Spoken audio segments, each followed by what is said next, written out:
Hi everyone, this is Kate. Welcome back to my channel.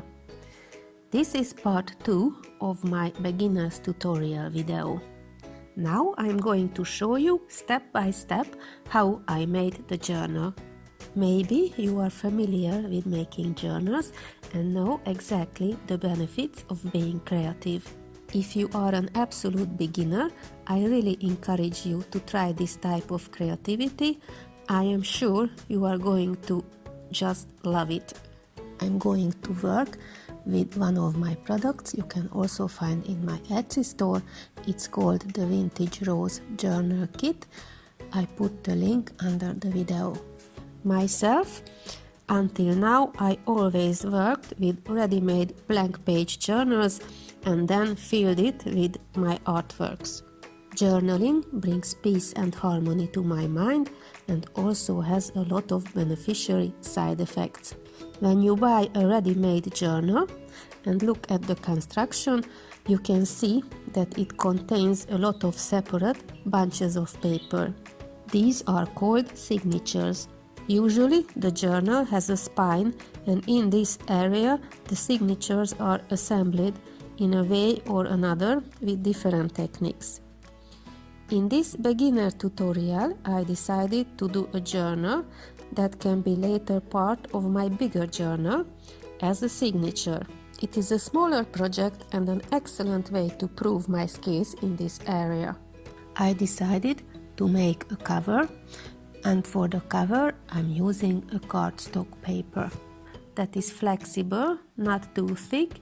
It's less than 1 millimeter. This way I learn how to make a simple cover without spine, and I also give my journal pages a more permanent cover and a professional look in an easy way. Later on, this little journal can be part of a bigger collection. This is my absolute beginner approach, so let's continue the work. I'm using 5 fully printed A4 pages, which I fold in the middle.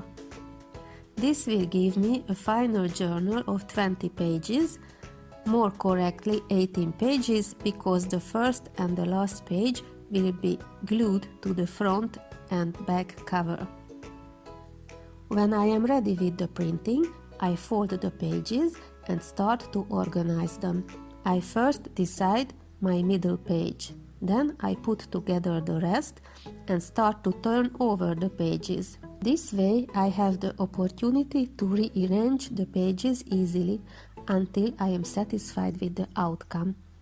The kit also includes 5 full-sized pages, so you can decide the cover design of the journal and then apply the printed design on the cardstock cover.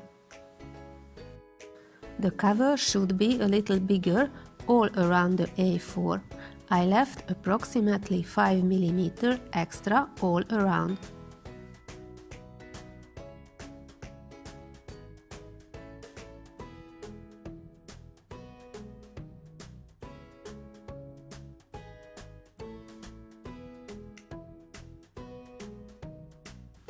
My idea is to cover the front with the printed cover designs, and in the inside I'm going to glue the first and last page to the inside of the cover.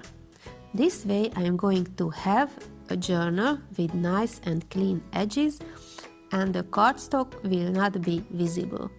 First I make the cover, second I make the signature and stitch the inside pages together, and third I put together the finished signature and the cover.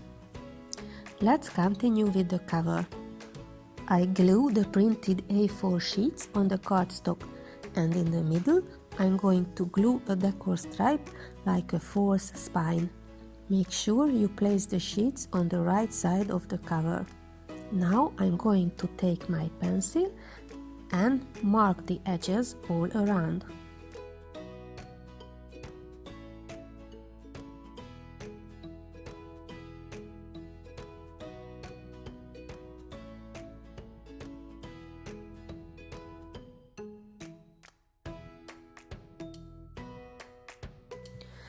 Because I want to fold over the pages to the back side, Now I draw another bigger frame all around the cardstock, and it is about 3.5 centimeters larger than my first frame.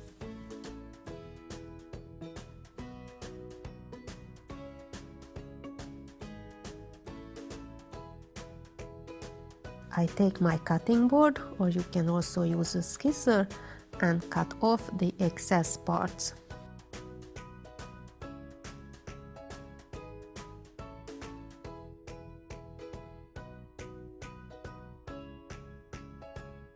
Now I apply double-sided glue tape all around of the outer side of the cardstock.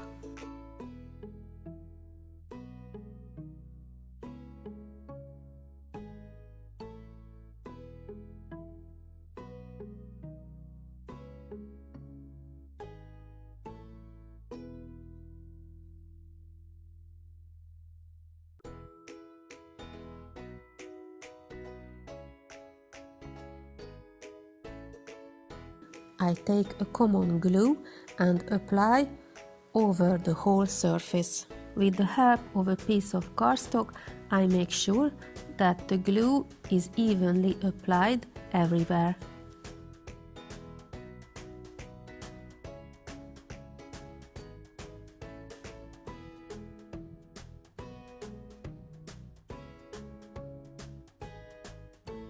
Now I take the two printed cover pages and temporarily stick them together with adhesive tape. This way I avoid them to glide apart.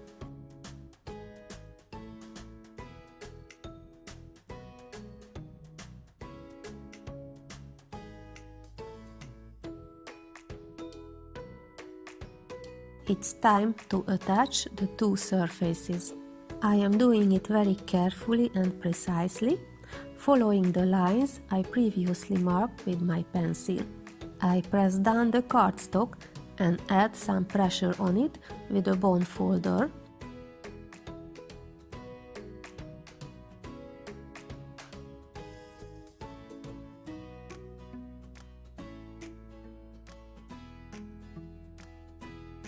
I make the same on the other side, more carefully so I don't damage the printed surface.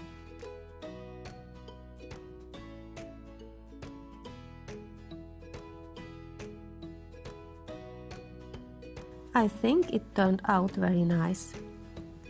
Next step is to fold the excess paper over the edges, but before doing so, I cut off a triangle shape at the corners.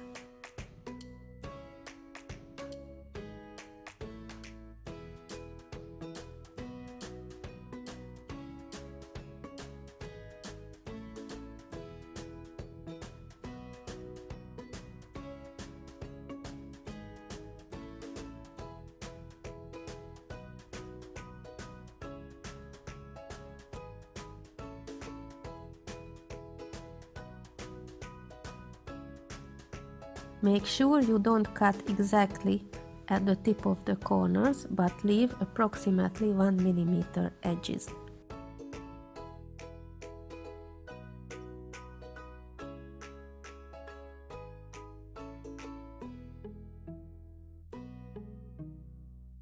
I pre-fold the paper around the edges and just glue every side carefully and make it extra smooth with the bond folder.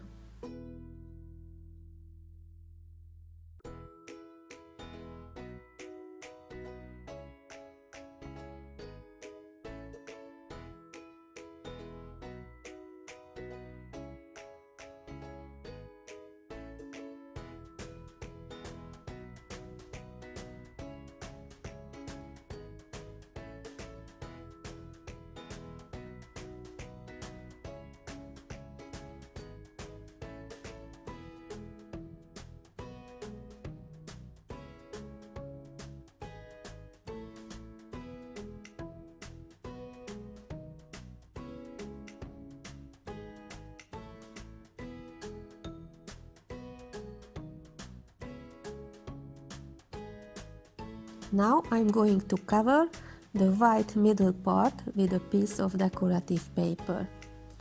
I choose one of the designs and glue as a false spine on the cover, and I also turn it over to the inside.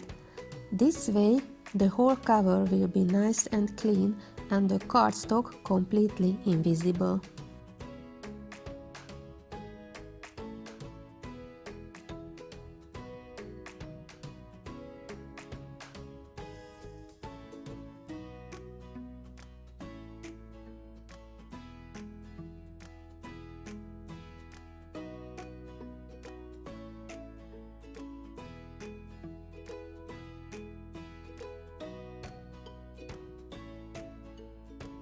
Meanwhile the cover dries, I prepare my signature.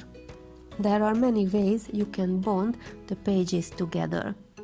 For me, the easiest way was to take my sewing machine and stitch the papers together.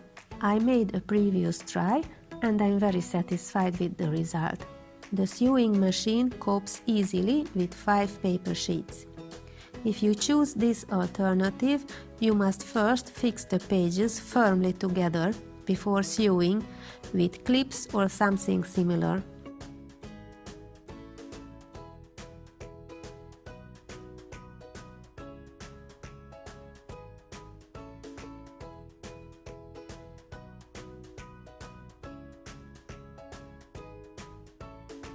I choose the largest stitch measure on my sewing machine. Very slowly I start stitching, making sure to stay on the middle folded line. This is crucial, otherwise the pages won't turn over in a smooth way. Voila! My signature is ready now to be attached to the cover part. Meanwhile I was doing the signature, the cover had time to dry a little bit. I bend it carefully in the middle with my hands and then I continue with the bone folder, making sure it is nice and pretty and ready for the signature. I have to repeat this procedure several times to get it nice. It must be easy to open and close.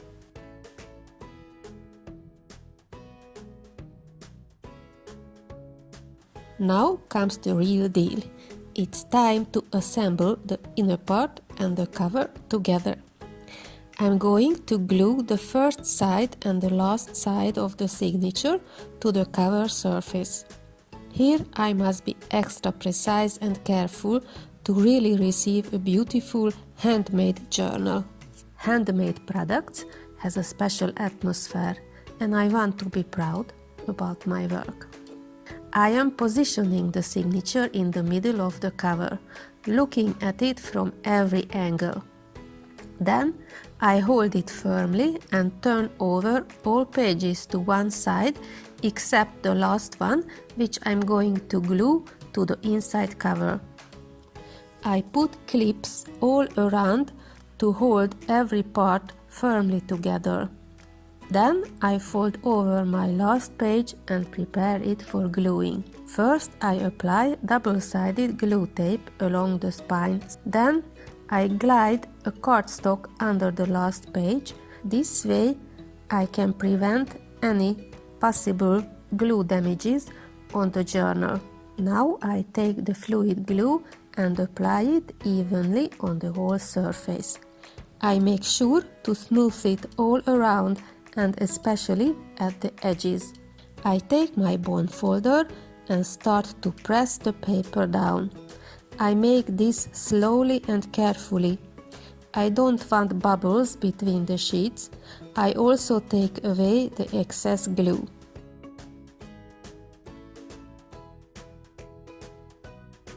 Look how nice and beautiful it turned out.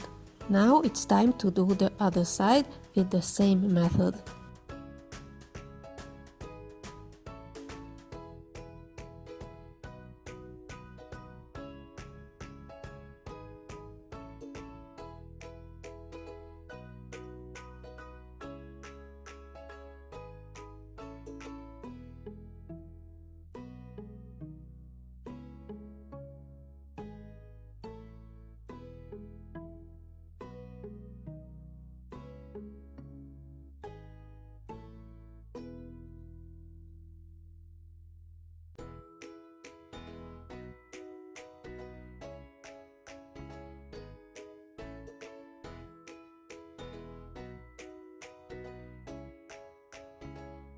Voila! Very nice, very rosy, very fairy. I am very satisfied with the outcome. Now I'm going to put some weight on the folded journal and leave it for a day. Here is my finished journal. When I close it, the pages are hanging out a little bit. I can trim the pages carefully with a knife later on to get them even. The inside cover is slightly bumpy here and there. In the middle I can see the stitches and the pages are turning around easily in a nice way. Overall, I'm quite happy with my first handmade journal. Now I can make it more special and more personal with embellishments. This was my absolute beginner journal making tutorial. Hope you enjoyed it and find it useful for your own projects. To stay updated, don't forget to subscribe to my channel and hit the notification bell under the video. In my monthly newsletter, you receive VIP fairy surprises. You can join our creative fairy group at dodoartonline.com. Thank you for watching. Have a beautiful day. See you in my next video. Bye for now.